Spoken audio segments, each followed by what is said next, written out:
We're going to talk a lot about vendor risk assessments and the vendor risk assessment process and how we improve this.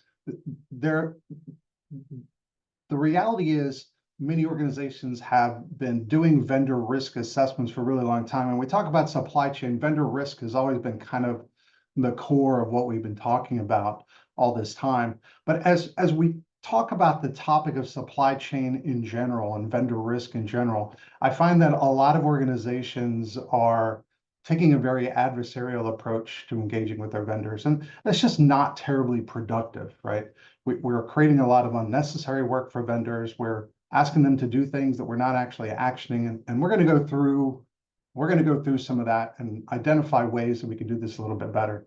So just for a little background, I've been doing this work for a really long time, both as an internal person, sending these assessments out and then engaging with vendors. I've been on the vendor side where I'm receiving these things. And for a number of years, I worked for a managed services provider that was assisting organizations in executing their vendor risk assessment program.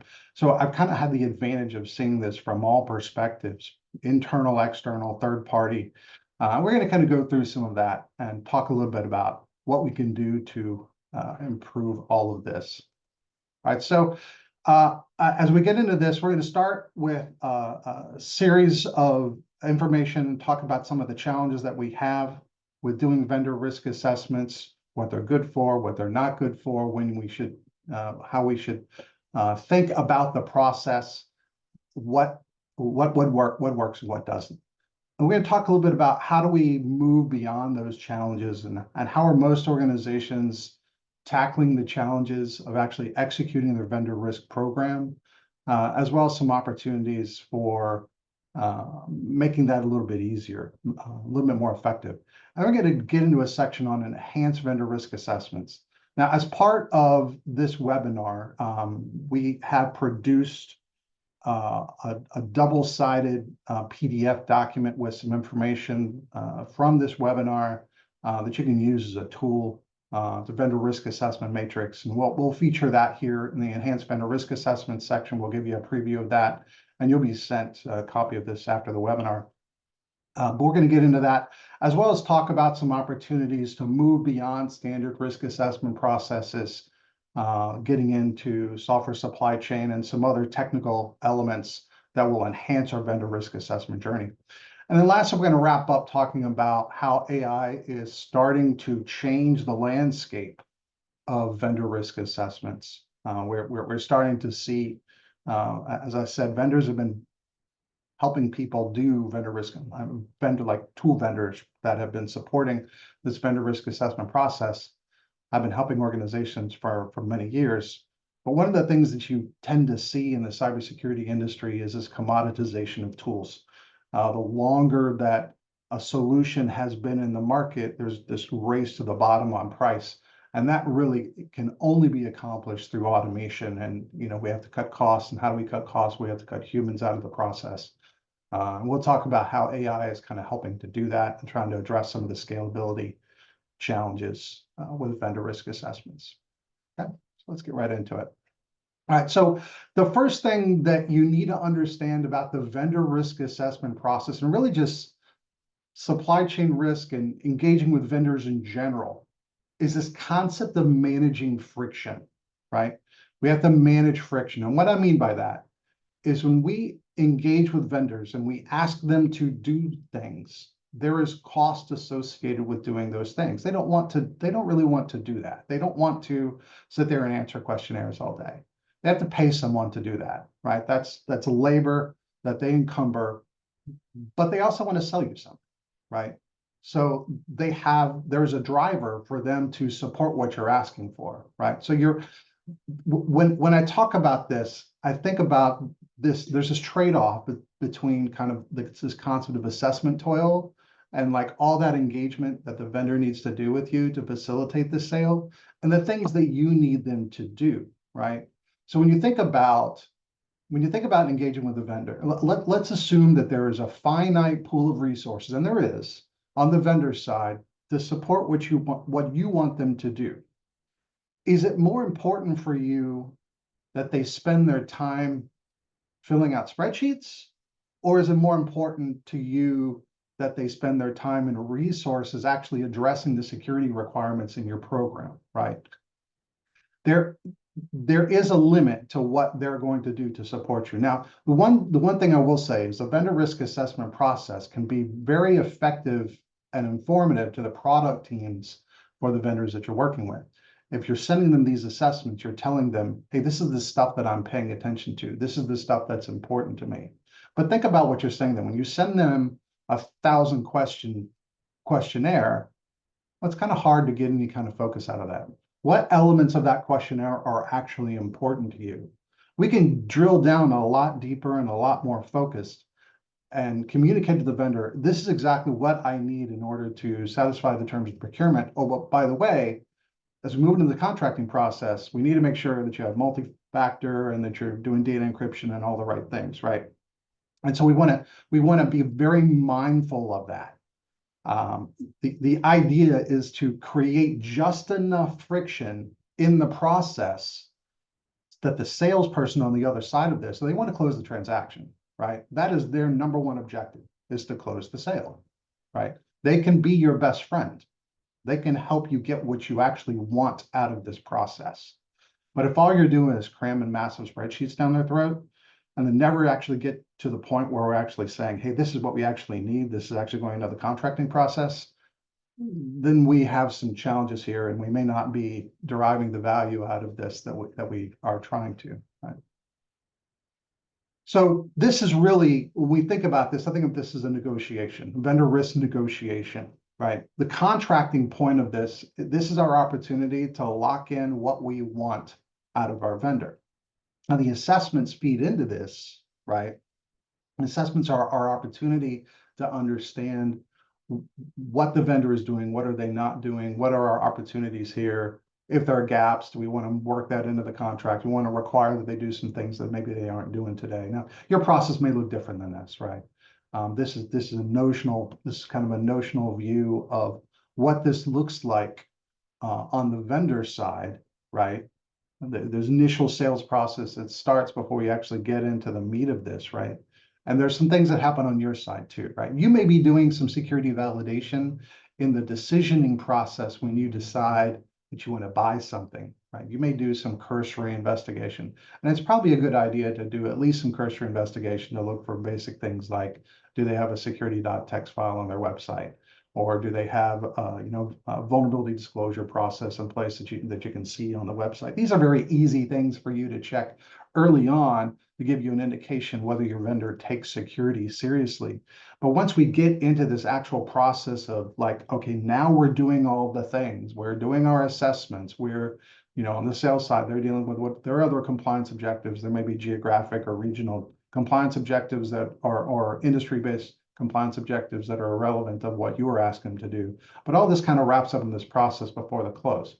Once the contract has been signed and once the sale has closed, your window of opportunity, I don't want to say it's completely closed, but it's significantly contracted, right? It's going to be very challenging for you to come back to the vendor later and say, oh, we really should have asked you to do this thing, and it's going to be really expensive for you to do it. Could you please do it now, right?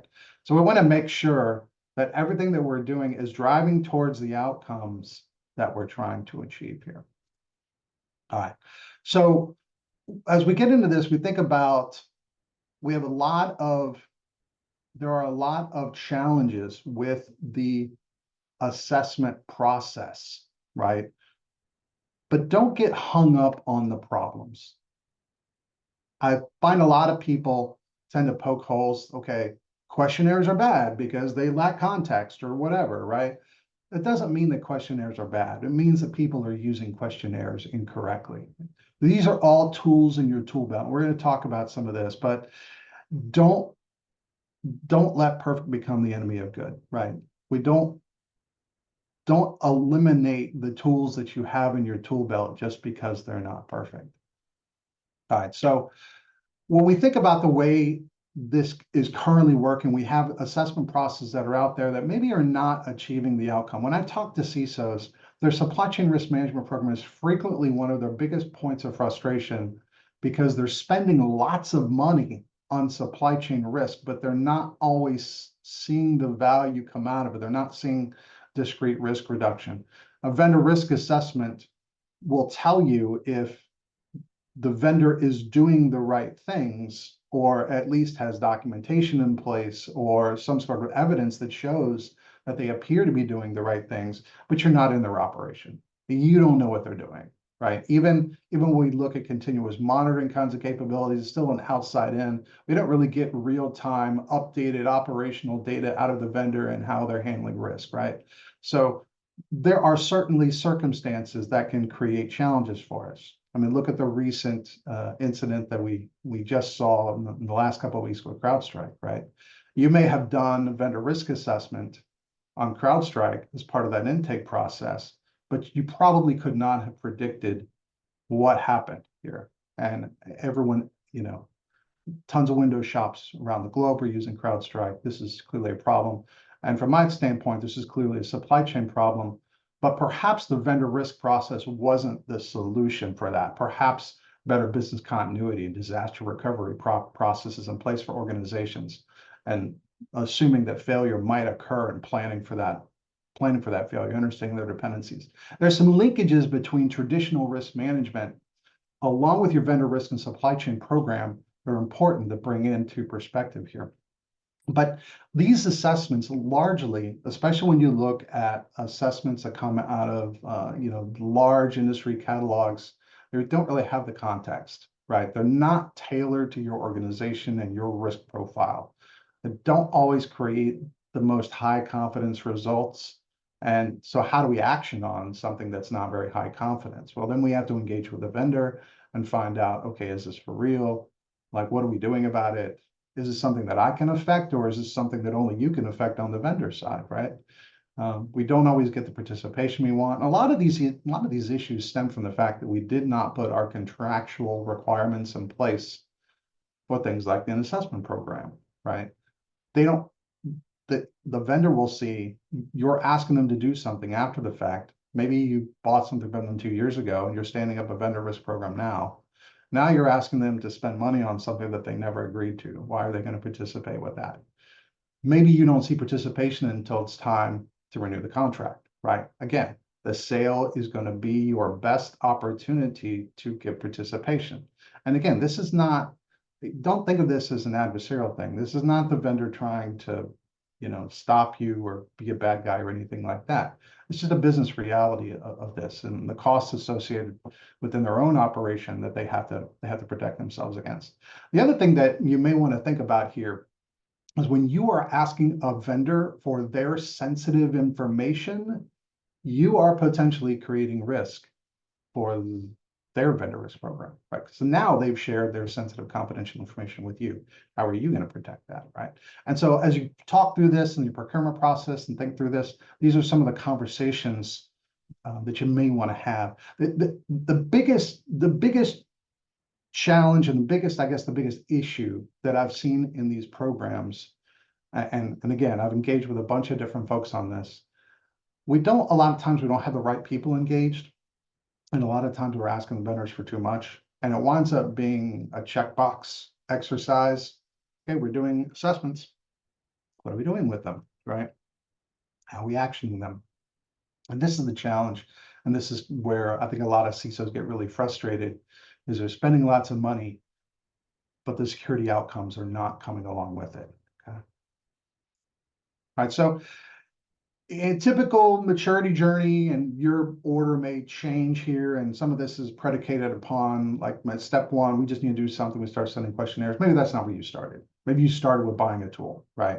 But the point is we started with something. We started with maybe our questionnaires, right? We sent a bunch out, we got some back, they got showed up on the SharePoint server, nobody ever looked at them, right? We did them, I can check the box, I'm doing the thing, right? But we're not deriving value from it, right? Or maybe we are looking at them, but I don't really have the right people engaged to help us figure out what to do with them, right? we look at some of the tools that we can buy to go do this stuff. And this is great to solve this from like a scalability and certainly the scalability of the problem. And we'll talk about that here in a little bit. The scalability of the problem is a key challenge, and tools can help us here. But how high confidence is the data that comes back from these tools? Are we generating noise? Are we generating false positives? Are we actioning false positives? And if we are, we're going to create a lot of friction with our vendors when we go complain to them that something they're doing is risky or insecure. And when they come back and they say, hey, that's not even my server, you have the wrong data, you have the wrong company, right? Like this is an opportunity to damage that relationship. And when something bad happens, you're going to want to have really strong relationships in place. You're going to want to know who to reach out to, and that you don't make their lives painful for no good reason, right? We moved through this process and we realized like our program is just not achieving the value. So we go out and we hire experts, maybe to do assessments for us. We generate a bunch of budget to go do this. And they go out and they do a bunch of assessments for us, and that's great. That helps our scale. We get a bunch of assessments done. But if we have not put any kind of governance in place, if we don't really understand what to do with it, again, it just winds up being a box checking exercise. We're doing more assessments. That's great. But what are we doing with them, right? And we reach a point where we realize, wow, we're doing this really ineffectively, right?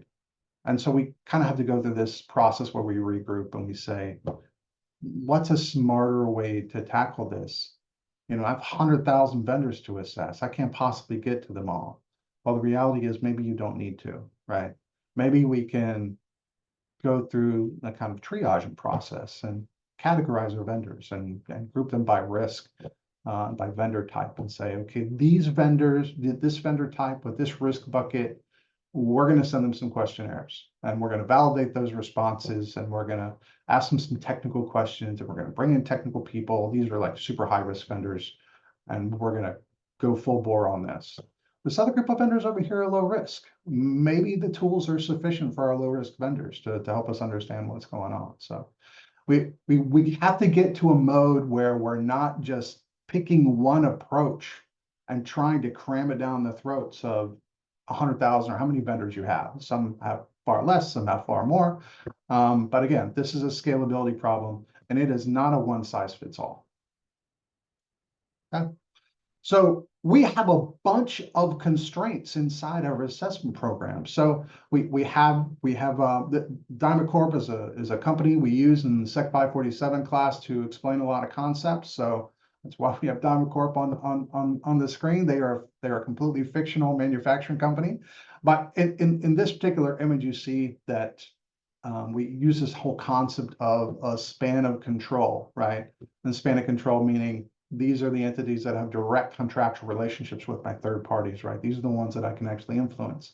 And then beyond that, they have their third parties or our fourth parties, and then nth tier kind of going down out from there. We only have a limited number of vendors that we can actually influence, but our supply chain is much, much, much, much larger than that. And without the support of our third parties and getting, expanding our scope, we're going to be in a tough situation. But if your third parties consist of 100,000 vendors today, you probably don't have the scale to even operate beyond that, right? So we kind of want to focus on what we can influence today, right? But we do have some challenges here, and just the ability to execute this program. Again, this is a scalability problem. How do I get to everything? Do I have the right people involved? Not only to do the validation, but I probably, if I'm on the supply chain team, or if I'm in cybersecurity, I probably don't have the vendor relationships myself to do anything about this. Once we identify a problem, we need to pull in the vendor relationship people inside the organization that actually do have that relationship, that actually do know who to reach out to, right? Now, maybe your supply chain team has a very mature process in place and they've curated those relationships, and that's fantastic. That's absolutely where you want to get to. But in my experience, that is normally not the case. Half the time when we send out an assessment, I don't even know who to send it to. I got to do some research to find out what email do I send this assessment link to, right? Or who do I pick up? Who do I call, right? Like, who is the person, right? Who do I engage with? Like, most of the time I don't even know that. A lot of times I talk to folks like, you probably just need to build a CRM, a customer relationship management set of data just for your supply chain program, right? You do the same thing for your incident response program. Like, there's a ton of things that we do in cybersecurity that require collaboration internally and externally. Your supply chain program is a perfect example of where that becomes super, super critical, right? We do these assessments. Like, I see this quite frequently. I was working with a very large critical infrastructure company a few years ago, and they were doing a really great job of doing assessments. They were doing tons of assessments. They were validated assessments. The company I was working with at the time was helping them with a lot of this. They were doing a really good job of scalability and doing high quality work. But we would identify issues, and I would reach out to them and say, well, what are you doing about this? And their response was, well, we haven't built our remediation module yet. And I'm like, well, why are we doing assessments in the first place? Again, we're generating a lot of information for you. That's great. But if you don't have a mechanism to action the results, then we're probably just wasting money here, right? Granted, it goes in the risk register and we can look at it and we can come back later and do something about it, but some of these risks require timely response, especially when we talk about like active incidents and things like that. We can have blind spots. Maybe we don't know who all our vendors are. Shadow IT is a problem, right? So, how do we address that? Shadow AI is becoming a huge problem, right? I saw a report in the last few days. I think 70 to 80% of corporate chat GPT usage is not using corporate accounts, right? It's using personal accounts, right? And other AIs, right? So this is just examples of how this is happening and how this occurs. This is not a new thing, right? We've been dealing with shadow IT for a long time.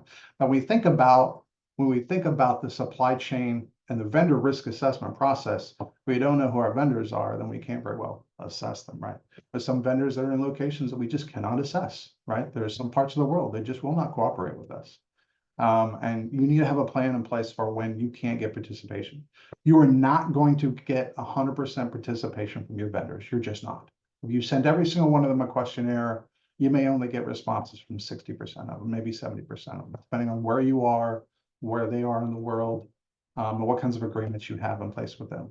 The more contractual requirements you have in place, the more that you're managing your geopolitical risks, the better off you'll be and the better success you'll have. But that's just not feasible for everybody, especially when your third parties are using their suppliers or in other parts of the world that are challenging for you as well, right? Just getting that cooperation and just dealing with the scalability of this challenge can be really, really challenging. And the last thing I really want to hone in on here that I don't think enough organizations pay attention to is they go out and they get one of these questionnaires and they think, man, this is great. It has all these questions. I'm going to send this out. But no one ever had a conversation with the security team that said, hey, what are the actual security requirements for the vendors that we engage with, right? Like, you want to capture those, not only from the assessment process, but also from contractual requirement standpoint, right? Like, we need to know, like, what are our expectations of our vendors in the contract, and it needs to go in the contract, and we're going to hold them accountable for that, not just put it in the contract, but have an enforcement mechanism and clear penalties for non-compliance. And we have to monitor for that non-compliance as well. So there's a lot of moving parts here, but that's going to give you a much more contextual, much more tighter focus on how to actually manage your program and get the results that you're looking for out of your assessment process. Excuse me, Tony. Yeah. Jumping in with a quick question from the audience. And that question is, has a vendor questionnaire ever uncovered a serious risk to business continuity or exfiltration? I have seen multiple instances where questionnaires uncovered very useful information, including business continuity and data exfiltration challenges. I mean, for instance, let's just talk about business continuity for a minute. So within a questionnaire, you could have questions about, do they have a process? When's the last time they executed their program? Can they share results that came out of that process? Like, are they doing tabletops? Are they doing, full interrupt kinds of tests? What was the outcome of that, right? Now that can be useful, but only if you are pulling that in and doing something with that information. And this is one of the biggest challenges that I find is organizations will ask really super detailed, deep questions, ask for technical artifacts, ask for other supporting evidence in addition to the questionnaire, and then nobody looks at it. Well, why did you ask? No one's looking at it. Or maybe a non-technical person looked at it and said, well, they sent me something and it looks reasonable, but I don't actually have the skills to validate the evidence that I was just provided.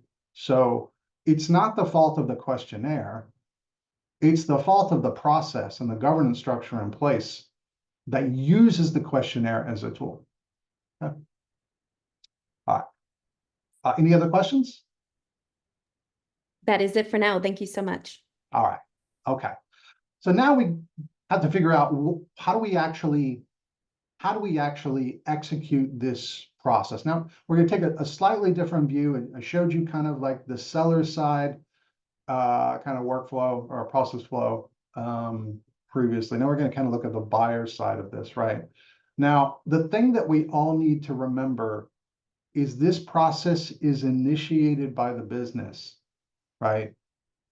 If the business does not understand what their role in supply chain risk is, what are the expectations of people that ask to buy things? It needs to be very clear. It needs to be very simple, because we're not saying we need to turn, business folks and procurement and, people that are out there buying things into supply chain experts. We absolutely don't. But we need to at least give them enough information to understand what their role in the process is and the right way to do things. The reality is, like, and I talked a few minutes ago about the shadow IT problem. Like, this is probably one of your first opportunities to get your arms around the problem, right? And what I say by that, looking at how you buy things, looking at procurement. You may have a standard procurement process that you kind of assume that all corporate buying goes through, but you have a bunch of employees with purchasing cards and other ways to be able to buy things. I worked with one large organization a few years ago, and they had 12 different procurement systems.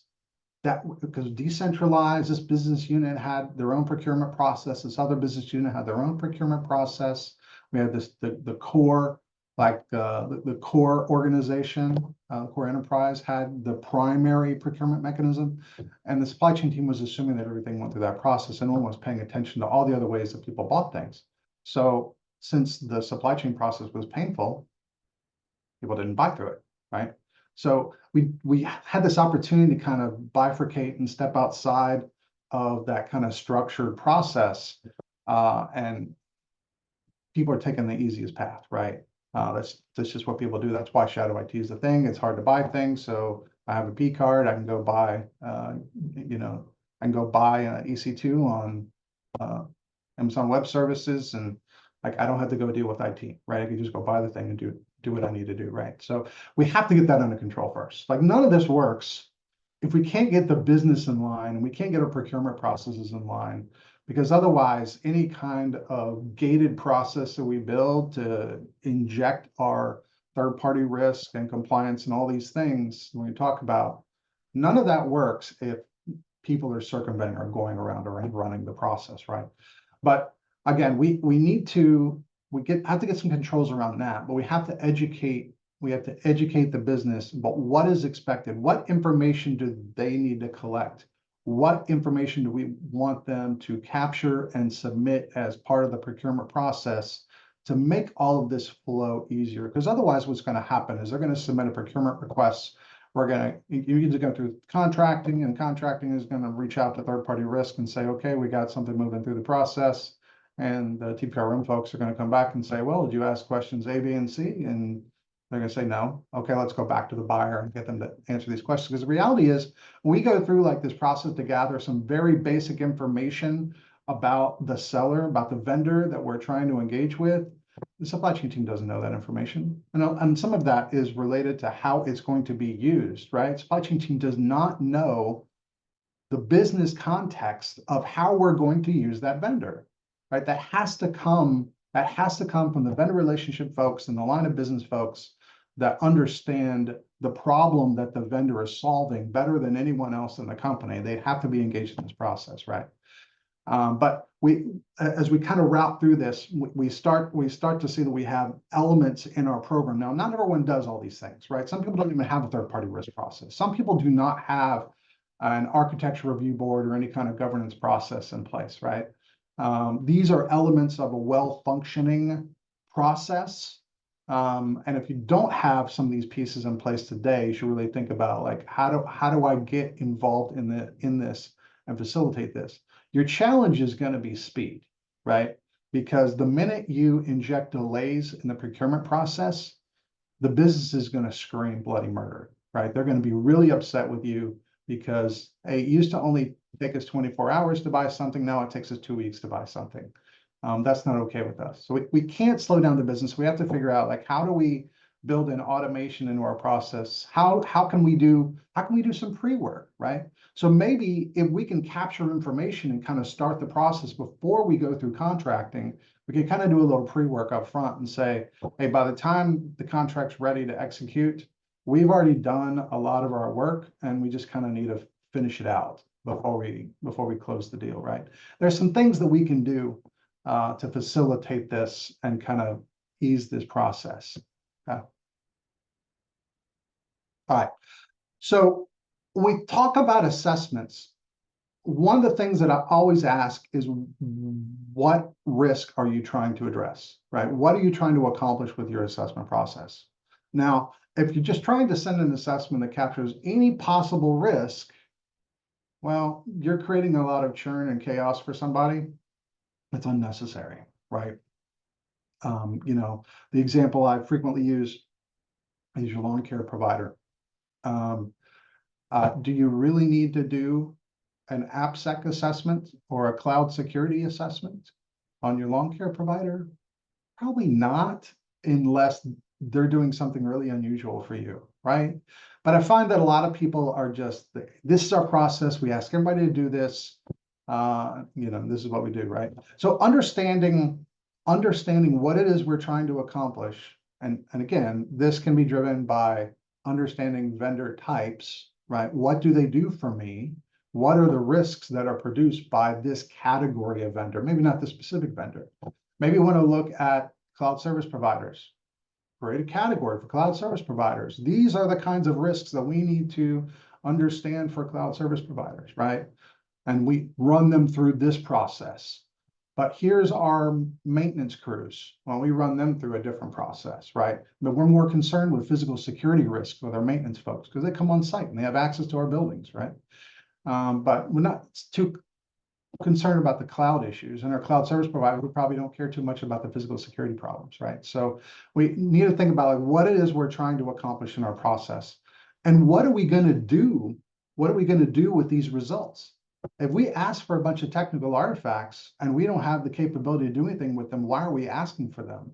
You're creating risk for your vendor for no reason. It doesn't accomplish anything. You're going to make them upset. You're going to generate costs for them. And guess what? When you generate costs for your vendor, eventually it's going to come back to you, right? Your product's going to cost more next year, right? That's just how this works. We want our vendors to do more and better security. I'm not saying we don't want to do that because it's going to cost us more. We absolutely want to do that. But we need to be careful about picking our battles, doing it where it makes sense. Okay. And so when we go to execute this process, there's always this kind of conversation of, do we execute it ourselves with our labor force, or do we farm it out to a third party, right? And third party could be a tool. It could be an assessment exchange. It could be a team of assessors. Maybe you go out to, Big Four or a supply chain risk assessment firm and say, hey, I need to do 1,000 assessments this year and I don't have the labor force to do it. Can you do this for me, right?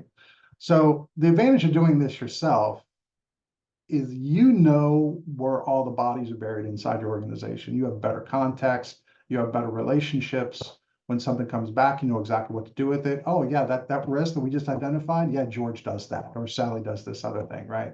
And so you can have a very well-focused and effective process in doing it internally and getting results quickly. The problem is you probably do not have the team size to execute all of your assessments, right? And you probably do not have the same level of expertise that a third party that's special. This is what they do. That's their business. Your business is doing what you do, right?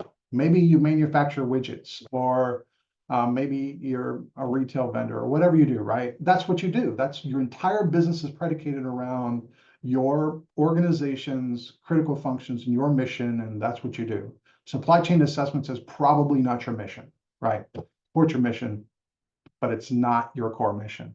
You go to one of these other third parties that's what they do. That is what they do, right? That is what they know. They do it day in and day out. They have very repeatable, mature processes in place to execute this. And you may find that they have already assessed the vendor that you're looking at, and they may have already assessed that vendor multiple times. Like, they've already gone through this process. They know where all the challenges are. Now, you still want to do a fresh assessment, get a fresh pair of eyes on what's going on, because that last assessment may have been a year ago. But the point is, they may be much better suited to execute the process and more efficient, more effectively, but it may not be more cost effective, depending on what that model looks like. If you're hiring a third-party assessor on like a consulting style project, it may be very expensive. It may make sense to do that on very high-risk vendors, but you're probably not going to want to do that across your whole population, right? All right, so we use this concept of a risk triaging funnel, right? Like, I have 100,000 vendors. I can only assess 500 this year. What do I do with that? Well, the approach that I have seen most high-performing organizations take, and it makes a lot of sense to me, and I've done this myself, is to just create like a very simple, quick and easy risk triaging process. And what we're really trying to capture here is the inherent risk of the vendor. What is the risk potential of this vendor? I don't necessarily know anything about their controls. I don't know anything about that. That's not what we're doing here. We're not doing a vendor risk assessment here. All we're doing is saying, what is the potential for this vendor to create a bad day for me? Now, I have some questions here on the screen. Do you have my data? Do you have logical access? Do you have physical access? Are you offshore? You're in the cloud? This is a set of questions that I've used a bunch of places, and it resonates with a lot of critical infrastructure organizations. It's typically where I work. You may have other things that are important to you, right? You may not care if things are offshore. You may not care if things are in the cloud. Maybe that doesn't matter to you, right? Come up with your own set of questions. But the point is, you need a very quick and easy set of questions that the business can operate. This is your opportunity to start to delegate your vendor risk assessment process and your supply chain risk program across the business. This is something that anyone in the organization can do. You don't need a cybersecurity expert to do this. Now, maybe they can't answer this question. Maybe they have to go back and talk to their vendor. Okay, so they have to ask, what do you do with my data, right? Oh, we don't store your data. We only store metadata. Okay, cool. Like, they should know if that vendor that they're looking to engage with, are they going to need physical access to the facility, right? They should be able to answer these questions. You do not have to do this. You're going to want to do this across your entire vendor population, like everywhere, right? Because this is what's going to allow you to create risk buckets inside your program, which you're going to pick up those risk buckets and then drive your assessments based off of those buckets of risk. For instance, you might only assess your high risk vendors, and your mediums and lows, you may have other processes. And we're going to talk about kind of some other alternate approaches to do this. If we're not doing, if we're not sending questionnaires, we're doing some other things, right? But you may decide that we're only going to do our high risk vendors, right? And this is a way that we can very quickly get that information and get to that level of actionability. Okay. So vendor questionnaires are probably the most common way that people do risk assessments today. Usually it's some sort of spreadsheet or an online portal, maybe a web form. You fill it out and supply information. They generally don't have a lot of context, and a lot of times what you'll find is these assessments are, it's the same thing for everybody. So there's not really this opportunity to kind of adaptively modify the scope of the assessment. The good thing about that is it makes it really easy to report risk, because everyone is compared to the same set of criteria. So we can very easily say, hey, this bucket of vendors here compared to this bucket of vendors here, hey, our cloud providers are riskier than our maintenance providers, okay? Because we're asking everybody the same questions. We don't have to go back and ask follow-up questions. And that's very attractive to some people, right? Because like this is a very expensive process. And if I can just get the participation of everybody to answer these 1,000-question surveys, then I have everything that I could possibly want to know, theoretically. And then that kind of makes it easier for me. The reality here, and when we get into this process of doing vendor questionnaires or accepting things like attestations from vendors, it's really, what it really comes down to, where's the labor? Like, who does the work? Do you do the work inside your vendor risk program, or does your vendor do the work inside their program, right? And what I mean by that is when you're sending out questionnaires, you're asking the vendor to do a lot of work, right? You're asking them to do a ton of work. And then, yes, you're going to have some work to do as well, because when those responses come back, you're going to have to validate them, or you should be validating them. And if you don't get what you're looking for, you should be engaging back with them and saying, hey, you didn't exactly give me what I needed here, and we need some more clarity here. And it does provide some consistency in that process. That's very attractive. It's very attractive to people, but it doesn't scale very well. And typically we don't have the technical resources in-house to be able to handle this at scale. Now, what I meant by attestations kind of shifting the focus of work, your vendors are already doing these assessments. They're doing their SOC 2, they're doing, product security certification assessments and things like that. And that's part of their program. And they just want to send you that because they're doing good things and they want to tell you about it. They don't want to answer your questionnaire. They just want to send you their assessment and say, their attestation and say, hey, see, I did the thing. But you don't have the ability to understand what that attestation means for your program until you look at that specific assessment methodology and what risks is it capturing and how does that map to your security requirements. That's what I mean by work for you, right? Because the minute you take their, IEC 62443 product security certification assessment, right? Now you have to understand what went into that and how does that map to my risks? And is it a complete 100% map, or is there still a gap? And if there's still a gap, then maybe I still have to send them a partial assessment. So if I still have to send them a partial assessment, why don't I just send them a full assessment, right? And these are the conversations that people start to have around this when they try to action these things, right? So probably the shared assessment SIG is probably the most well-known commercial questionnaire. It's like 1,200 questions. There's a light version that's like 200 questions. It's in the spreadsheet format with a bunch of macros and some other stuff to help with this process. I will say this is one of the first commercial questionnaires that I've worked with several others since then now. But a lot of folks license the SIG content, and many of you running programs are probably using the shared assessments information in your program. There's a bunch of third-party questionnaire portals like from ServiceNow and Sigma and Process Unity and some other folks that then use and then license this content either from shared assessments or from another source, or maybe they have their own proprietary questionnaires, or maybe they use one of these other questionnaires. For instance, I used to work at Fortress.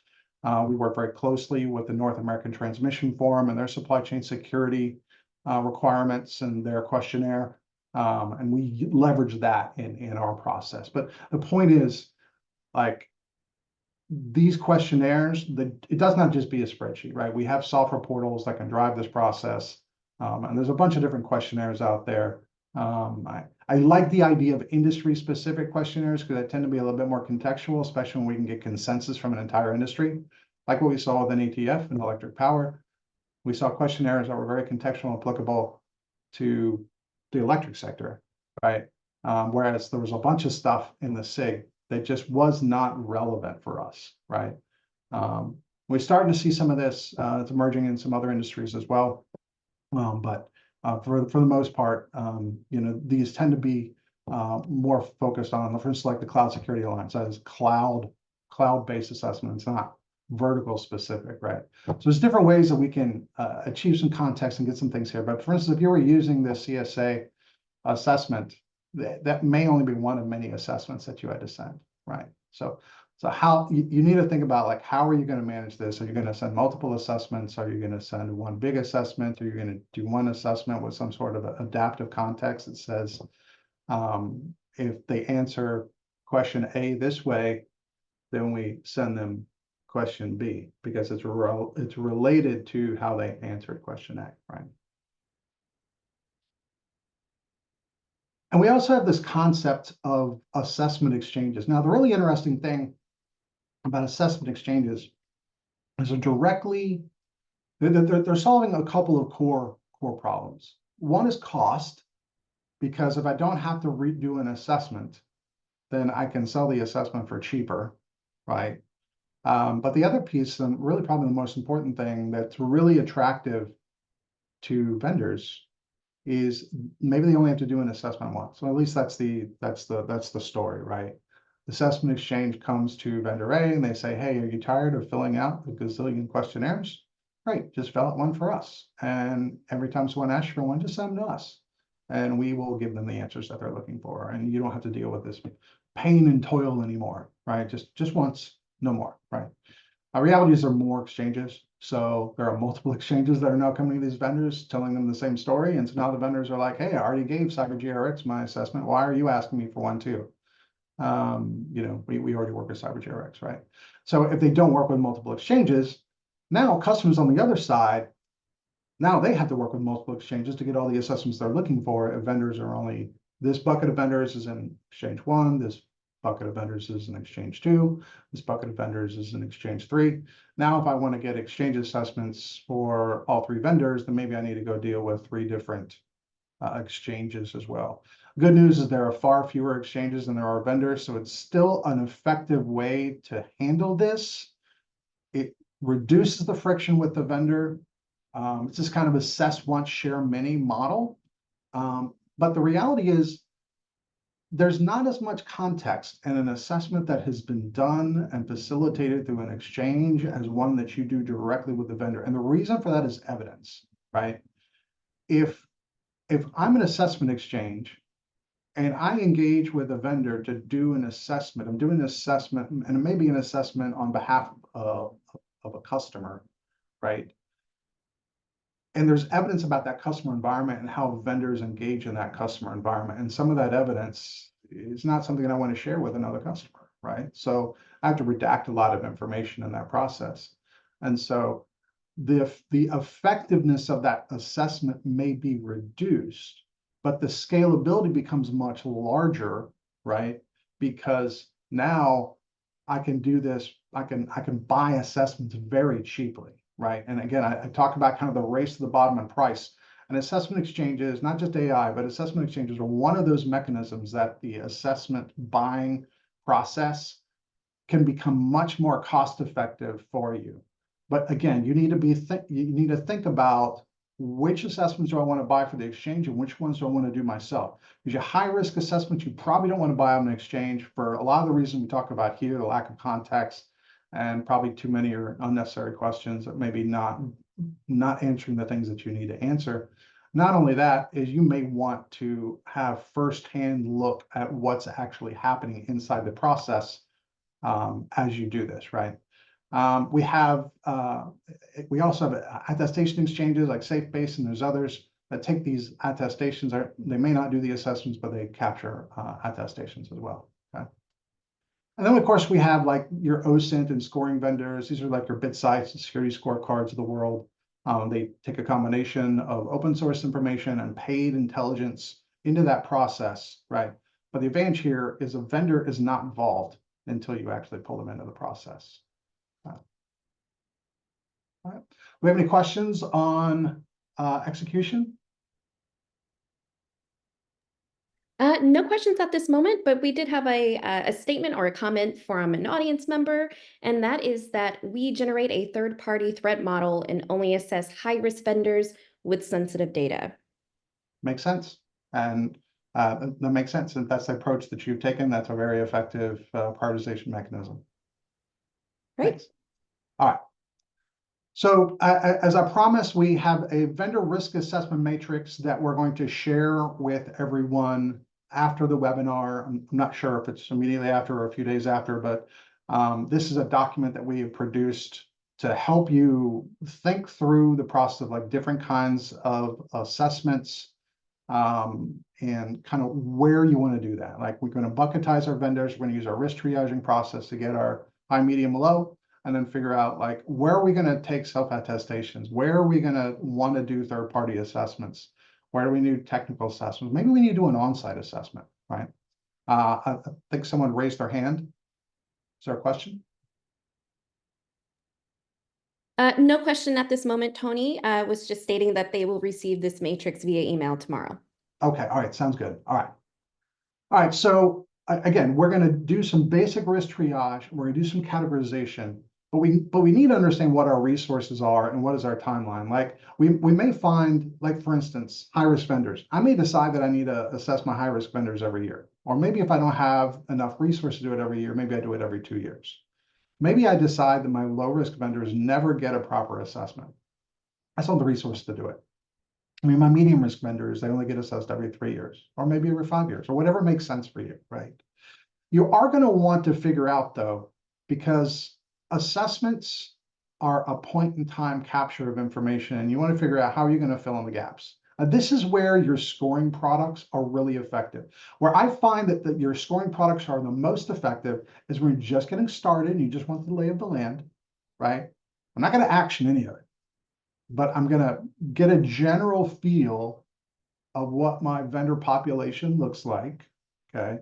And I'm going to use that to help me formulate my plan, as well as a validation measure in between assessments. For instance, if my vendor tells me that they patch all critical vulnerabilities within 30 days, and my scoring vendor informs me that the vendor is running a vulnerable version of Apache from 6 months ago on their public website, then I know there's a discrepancy in what the vendor told me in their assessment and what the scoring vendor, the scoring solution is now telling me about things, right? So we can use this as a validation. We can use this as a kind of fill in, but again, it's relatively low confidence. So you're going to want to reach out to your vendor and say, hey, it looks like, it appears like maybe you haven't patched your public web server in 6 months. Am I reading this correctly, or am I, is something going on here?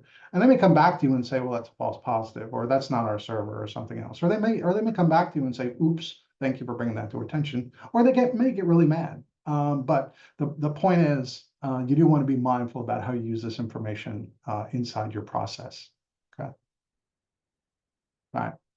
We have a bunch of other assessment types that we can do as part of this. Maybe we have AI or data-driven assessments. We have physical security assessments. For a number of years, I was a run around the globe doing intellectual property and counterfeit assessments for manufacturing facilities across Asia and South America.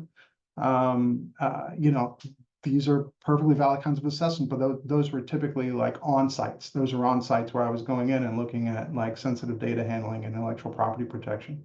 Looking at like, the disposal process and manufacturing and things like that. Maybe a M&A due diligence assessment, but maybe looking at like understanding what is their ability or what is their response to a specific vulnerability, a specific breach you heard about. Like, have they dealt with it? Like, do we have exposure here? Like, have you actually responded to the security incident appropriately, right? Somebody mentioned previously about BCP and DR. I may do a very focused assessment of their BCP capabilities. I may ask them to allow me to come in and do a tabletop exercise for them if it's a really critical vendor, right? I need to know that. I need to know that you are capable of handling an interruption event, and it's not going to create an interruption event for me, right?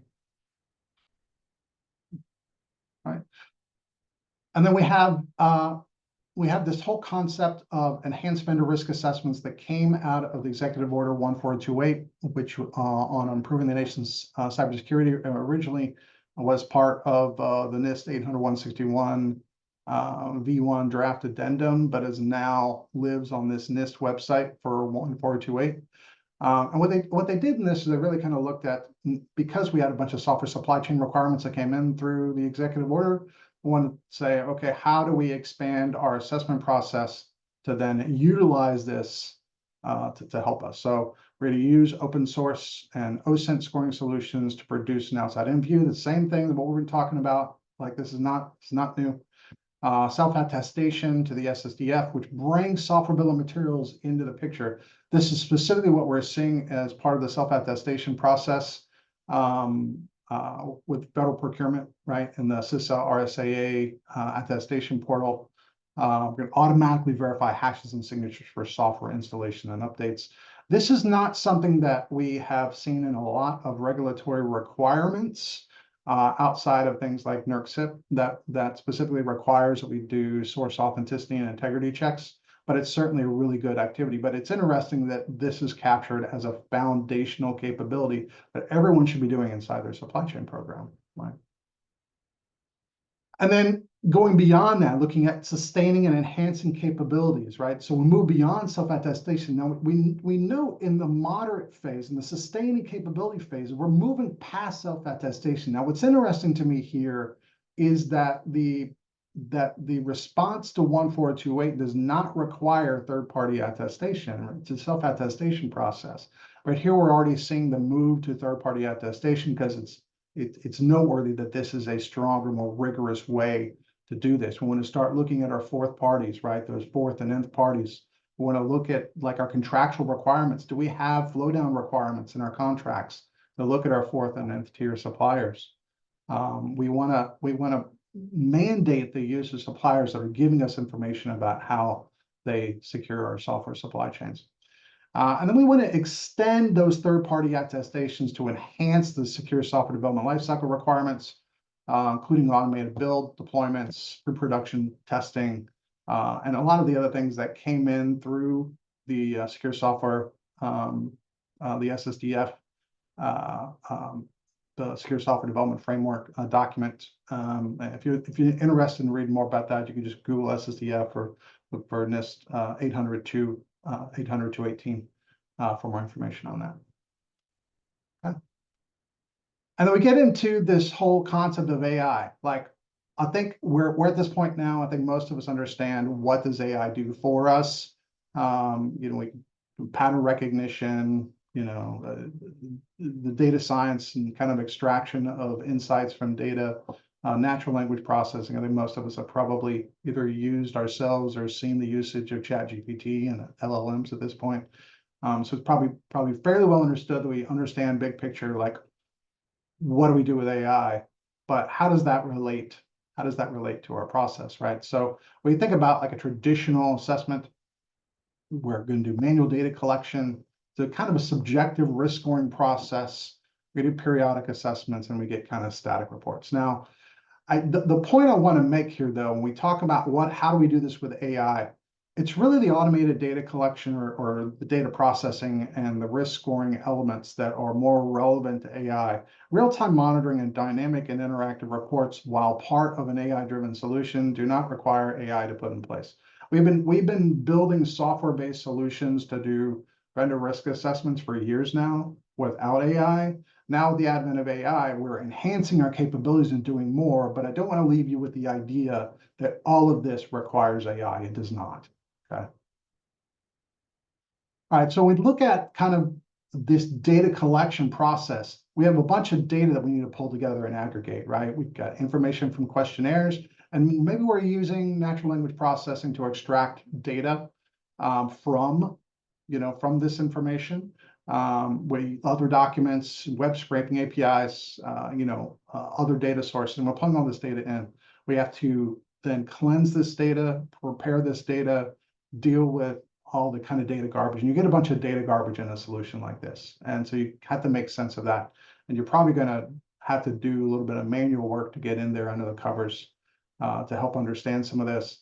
Then we go through this kind of NLP process to text parse and do some sentiment analysis on all this information. And we use a bunch of models to then extract this information and extract all the key risk indicators, and ultimately put this in structured data, right? So we need to get this into kind of a SQL format so that we can actually work with this information with modern applications.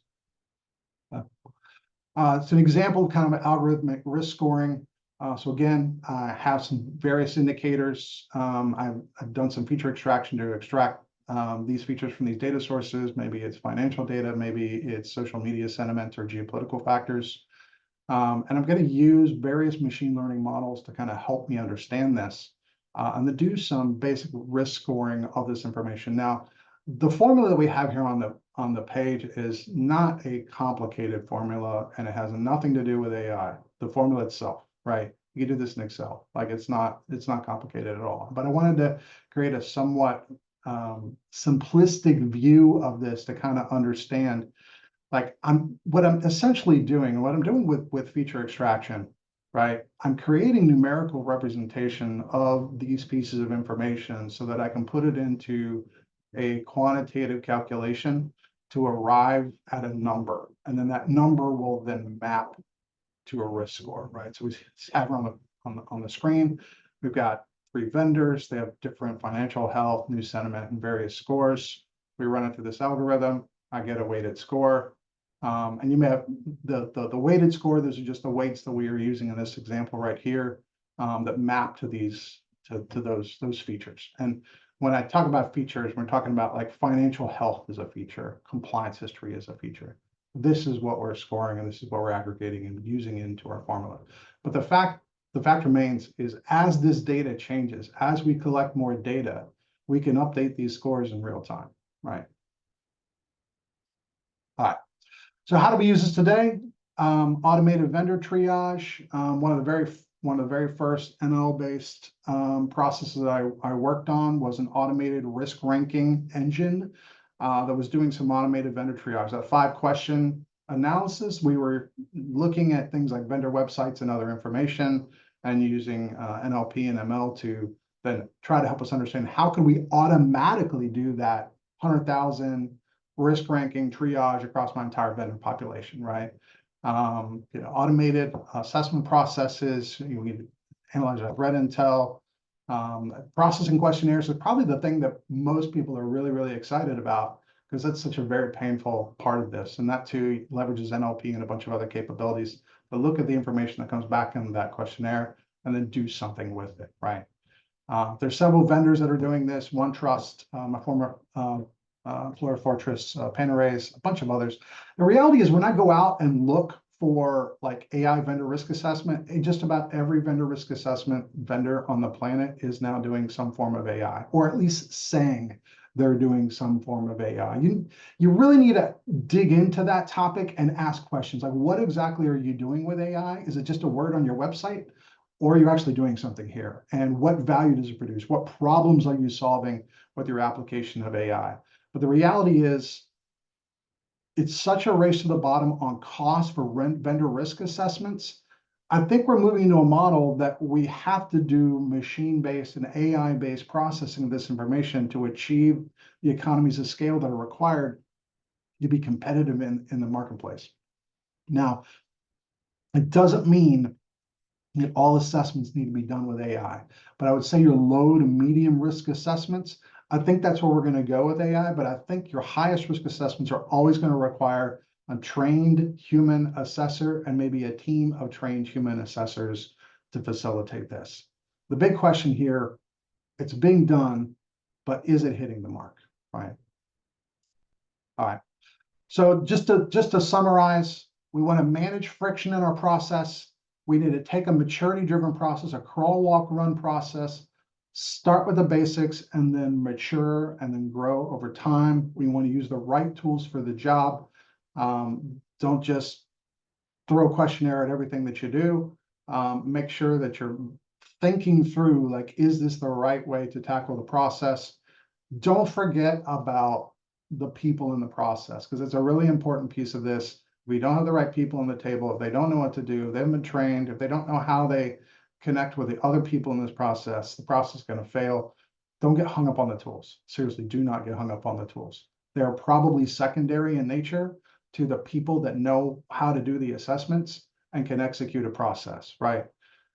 And lastly, just keep your eye on what's happening from an innovation standpoint, because this is a problem space we've been doing things for a long time in, but I don't think we have hit the mark yet as an industry for a truly effective vendor risk and supply chain risk assessment and risk management program. We're getting better, like it's getting better over time. But we still have a bunch of opportunities to improve this for a lot of the challenges and reasons that I mentioned earlier in this presentation. Okay. That's it for the webinar. We've got 2 more webinars coming up.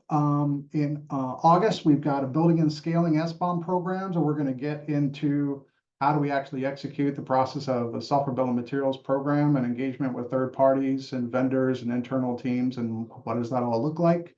And then in October, we're going to talk about supply chain security incident response, strategies for responding to emerging threats. We're going to get into what happens if you are in the thick of it, you get hit with a supply chain incident. It's not about what you should have done. This is what can you do when you're in the thick of it. That's all I have. If there's any questions, that's it for the webinar.